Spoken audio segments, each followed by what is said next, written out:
মেলাতে এই যে খেলাটা, বন্দুক দিয়ে কে কটা বেলুন ফাটাতে পারবে, এই খেলাটা দেখেছি অনেকবার, কিন্তু খেলা আর হয়ে ওঠেনি একবারও। এটা ছাড়া একদম অসম্পূর্ণ, সেটা হচ্ছে খাওয়া দাওয়া। তাই এই ফুড স্টলটিতে চলে এসেছি। এখান থেকে 1 প্লেট পাপড়ি চাট নিয়ে নিলাম। বেশ সুন্দর করে উপর থেকে ঝুরি ভাজা আর একটু পেঁয়াজ কুচি, শশা কুচি ছড়িয়ে দিয়েছে। খেতে খুব সুন্দর হয়েছিল। মেলাতে আরও একটা জিনিস ট্রাই করলাম, সেটা হচ্ছে মোচার চপ। হঠাৎ হাঁটতে হাঁটতে চোখে পড়ল একটা আইসক্রিমের দোকান। ভীষণ ইউনিকভাবে এই আইসক্রিমটি বানাচ্ছে।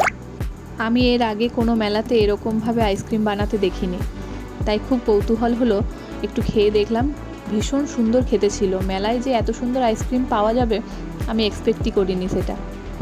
যেটা ছাড়া মেলা একদম অসম্পূর্ণ। গরম গরম জিলিপি। কিন্তু দোকানটিতে এত ভিড় ছিল যে জিলিপি আমার আর খাওয়া হলো না। এখানে একটা সাংস্কৃতিক অনুষ্ঠানের আয়োজন করা হয়েছে। বাড়িতে গিয়ে তোমাদেরকে দেখাবো কি কি কিনলাম মেলা থেকে।